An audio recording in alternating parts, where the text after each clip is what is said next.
Influence చేయగలిగిన వ్యక్తిని వాళ్ళు పడతారు.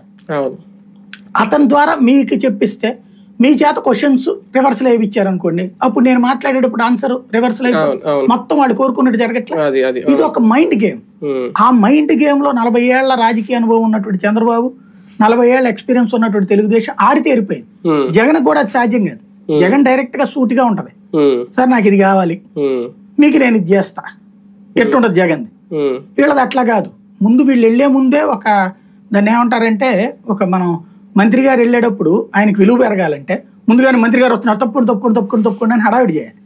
అప్పుడు ఆ ప్రాంతం అంతా ఎలర్ట్ అవుతారు. ఈ నెలగానే అందరూ నమస్కారం పెడతారు. అట్లాగా తెలుగుదేశం ఆ ప్లాట్ఫామ్ ను ముందు ప్రిపేర్ చేసుకుంది. ఇప్పుడు వైసీపీలో ఇదే బీజేపీలో చేరినటువంటి ముగ్గురు నలుగురు ఏంటి మొత్తం దగ్గర 9 మందో 10 మందో, ఎంపీలో అప్పుడు 4. టోటల్ గా ఈ చేరినటువంటి వాళ్ళ పని ఏంటి అక్కడ, ఎప్పటికప్పుడు అబ్బా అసలు బాగుంటే మీకు ఎలా కావాలంటే అట్లా చేసి పెట్టేవాడండి. వాడు మళ్ళీ ఆ షరతు ఈ షరతు పెడతా ఉంటాడు. అట్లాగే బాబు అయితే బెటర్ అండి అన్నటువంటిది అక్కడ ఉన్న పెద్ద టీంలో కమ్యూనికేట్ చేసుకుంటూ వెళ్ళారు.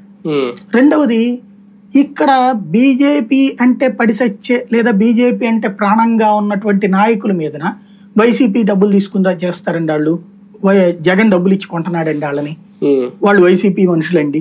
ఇట్లాగా జగన్ ఎవరిని కొండో బీజేపీ వాళ్ళని అసలు పట్టించుకోడు. అతను రాష్ట్ర నాయకత్వం మోడీతోనే పని ఉంటే ఎవరిని పట్టించుకుంటాడు ఆయన? లేదు. కానీ తెలుగుదేశాన్ని ప్రశ్నించే వాళ్ళు లేదా బీజేపీని ఎదగాలనుకునేటటువంటి వాళ్ళ మీద వైసీపీ ముద్ర వేసేసారు వాళ్ళు. తద్వారా వాళ్ళని పక్కన పెట్టించారు జాగ్రత్తగా. వాళ్ళని పక్కన పెట్టించి తెలుగుదేశం ఫ్లేవర్ ఉన్నటువంటి వాళ్ళు కరెక్ట్ అయిన వాళ్ళు అన్నటువంటిది మొదటి ఫేజ్ లో చేంజ్కి వచ్చేసారు. కాబట్టి ఇప్పుడు అక్కడ కథ ఏం నడుస్తుంది ఓవరాల్ గా, తెలుగు ఏదో ఒకటి అసలు ఏమీ లేని దానికంటే దేశవ్యాప్తంగా ప్రతి రాష్ట్రంలో మనకు కావాలనుకుంటున్నాం. ఆంధ్రలో కూడా ఒక 6 దాకా వస్తున్నాయి.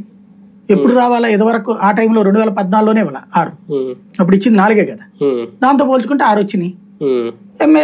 ఎమ్మెల్యే సీట్లు తగ్గించుకున్నాం. ఇప్పుడు ఎట్లా తగ్గించుకున్నారంటే ఒక రకంగా చెప్పాలంటే పవన్ కళ్యాణ్ గారి మ్యాక్స్ అది. మొన్న ఆయన కనుక 3 ఎంపీలు వచ్చినాయి అంటే 21 అన్నట్టు. ఇప్పుడు వీళ్ళకి ఎమ్మెల్యేలు క్రిందసారి 13 ఇచ్చారు.